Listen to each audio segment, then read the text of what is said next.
Você já ouviu falar em objetos que carregam maldições? Esse vídeo vai te mostrar os objetos mais amaldiçoados do mundo, revelar os segredos por trás desses artefatos sinistros. Meu nome é Luan e sejam todos muito bem-vindos ao L Fatos. No vídeo de hoje, pessoal, vamos conhecer 6 objetos que dizem ser assombrados. Então fique no vídeo até o final que os relatos estão bem completos. A Mulher de Lembe. Ela foi esculpida em calcário por volta de 3500 a.C. e descoberta em Lembe, no Chipre, em 1878.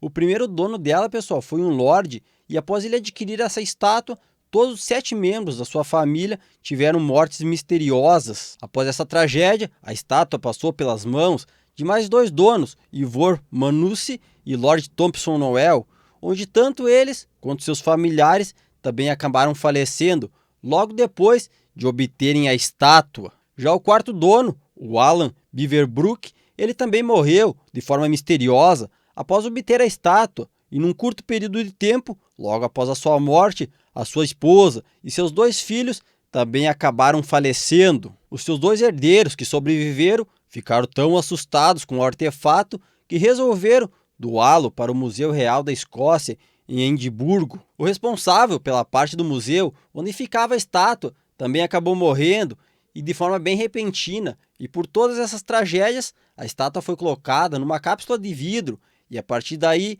faz muito tempo que ninguém mais ousa encostá-la. Agora, galera, chegou aquele momento de eu interromper o vídeo, só pedir para vocês deixarem o like, caso não deixaram ainda, e também se inscrever no canal. Tem algumas pessoas que estão assistindo o vídeo e não se inscreveram, então se inscreva, que isso faz bastante diferença para mim, e principalmente eu que estou começando aqui, vocês deixando o like, interagindo com o vídeo, fazendo um comentário, vai fazer bastante diferença.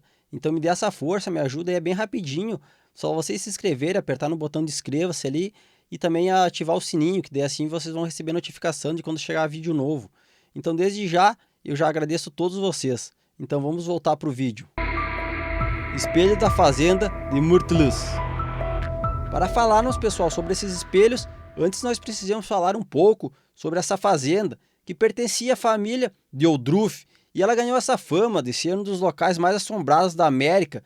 Desde os acontecimentos que eu vou contar hoje, já aconteceu mais de 15 mortes dos seus inquilinos nessa fazenda, e todas elas de formas violentas e inexplicáveis. A história começa com uma escrava chamada Chloe, que vivia na casa junto com os donos da fazenda. Numa noite, o proprietário da casa flagrou ela escutando as conversas dele com sua esposa. Como forma de punição, ele arrancou uma de suas orelhas. Então Chloe teve uma ideia para reconquistar a confiança dele. Ela resolveu fazer um bolo de aniversário para uma de suas filhas. Ela colocou algumas folhas venenosas no bolo com a intenção de, após a família passar mal, ela iria dar o antídoto e sairia como a heroína da casa. Porém, ela não teve muito cuidado, e a esposa e 2 dos filhos do patrão acabaram morrendo. E para resumir a história, acabaram enforcando ela. E segundo estudiosos paranormais, a família envenenada, juntamente com a Chloe, ficaram presas dentro do espelho.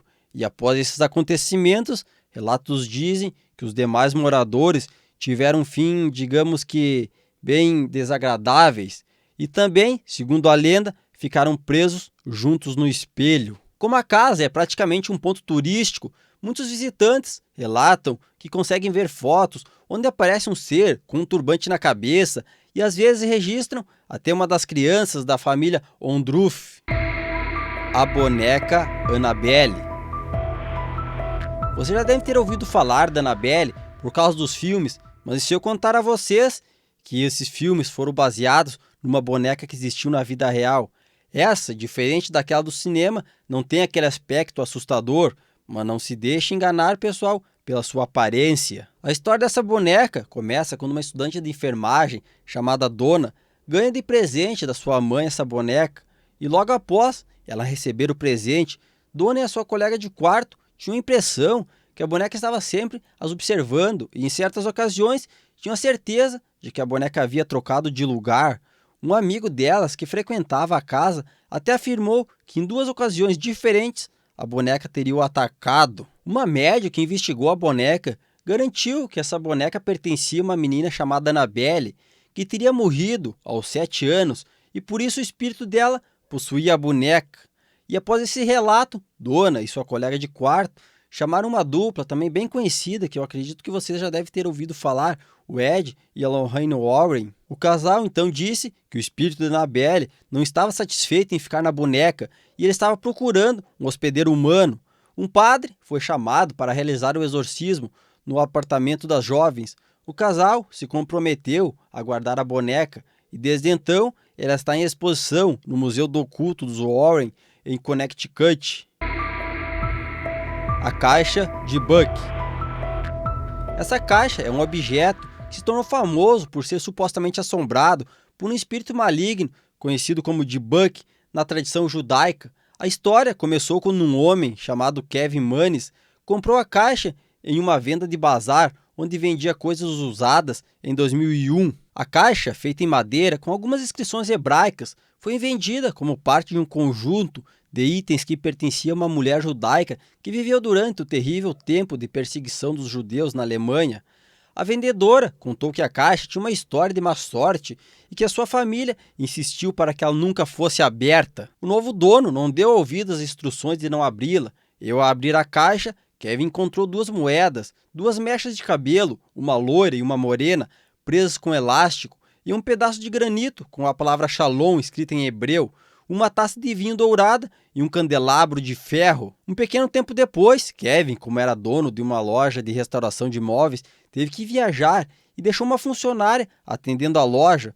Não demorou muito para as coisas estranhas começarem a acontecer no local. A funcionária relatou que ouviu uns barulhos de vidro se quebrando, sentiu um odor desagradável, viu objetos pesados caírem e até algumas lâmpadas piscarem. Kevin, também assustado, guardou tudo em segredo os relatos que ouviu e como ele queria se livrar da caixa, vocês vão se surpreender com a ideia que ele teve. Como o aniversário da sua mãe estava chegando, então ele resolveu dar de presente a caixa para ela. Quando ela abriu a caixa, imediatamente ela sofreu um derrame que paralisou metade do seu corpo. Após isso, Kevin, em novas tentativas de se livrar da caixa, vendeu para um casal, mas logo a devolveram. Após isso, ele tentou dar a caixa para seu próprio irmão, que alegou que enquanto a caixa estava em sua casa, sentiu dores horríveis, então a recusou. E no ano seguinte, a família de Kevin foi passar um final de semana em sua casa e durante a noite todos sonharam com uma bruxa os agredindo. E Kevin, inclusive, acordou com marcas pelo corpo. A história, galera, da caixa é bem grande e tem bastante detalhes, então não tem como citar todos. Mas para resumir, após Kevin conseguir se livrar da caixa, ela passou por mão de vários donos e todos relatam eventos estranhos envolvendo a caixa. A pintura chamada As Mãos Resistem a Ele. A obra foi criada, pessoal, pelo artista Bill Stoneham em 1972 e retrata um menino e uma boneca em frente a uma porta de vidro e muitas mãos pressionando no vidro. Ela começou a ganhar a fama de ser amaldiçoada em 2000, quando foi postada à venda no eBay, junto com uma descrição que indicava que era mal assombrada e um termo de responsabilidade para quem comprasse, isentando a culpa do antigo dono do quadro caso acontecesse qualquer coisa com o novo dono. Relatos dizem que os personagens da pintura se moviam durante a noite, às vezes deixavam a pintura e entravam no cômodo que estava o quadro. Outros relatos também falam que algumas pessoas, apenas de olharem fotos do quadro, já se sentiam mal ou tinham algum tipo de experiência desagradáveis. Crianças pequenas que olhavam para a pintura fugiam do local gritando. Já outras pessoas alegam sentir uma sensação de como se tivessem mãos invisíveis as tocando. Outros disseram que sentiam uma rajada de ar quente. O artista que pintou o quadro mencionou que 2 pessoas que analisaram a pintura acabaram morrendo menos de 1 ano após fazer a análise do quadro. O diamante Hope. Essa pedra preciosa vem assombrando durante mais ou menos 400 anos e ela é famosa por trazer desgraça a muitos dos seus proprietários e associados. O diamante Hope fez vítimas ao redor do mundo, desde aristocratas a famosos monarcas, atraindo morte e desgraça por onde passa. O primeiro dono conhecido a adquirir esse diamante foi um comerciante de joias francês, Jean Tavernier, que levou ela até Paris. Em 1678, o joalheiro do rei lapidou a pedra e a transformou no diamante azul da coroa da França. Quem governava nesse tempo era Luís XVI e Maria Antonieta. Ambos tiveram fins trágicos durante a Revolução Francesa e após isso o diamante foi roubado e desapareceu por décadas. Ele reapareceu em 1812 com um comerciante inglês que o vendeu ao rei George IV, que morreu afundado em dívidas. E após isso, o diamante foi comprado por um rapaz chamado Henry Phillips Hope, um colecionador bem importante. A família de Hope era uma das mais ricas da época e após adquirir o diamante, sofreu enormes perdas financeiras.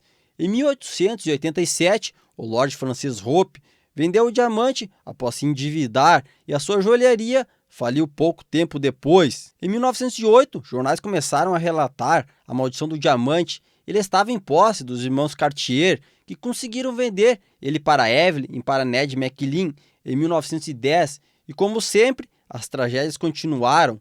O filho deles acabou morrendo atropelado, Evelyn enlouqueceu e Ned perdeu a fortuna. E a filha deles acabou cometendo suicídio. A Evelyn morreu logo depois. Então Henry Winston comprou o diamante em 1958 e doou ele ao Museu de História Natural de Smithsonian, onde ele permaneceu até os dias de hoje. Então, galera, por hoje era isso. Não se esqueça de deixar o seu comentário aqui no vídeo. Eu vou deixar mais 2 vídeos no canal para vocês assistirem. Valeu, um abraço e até a próxima!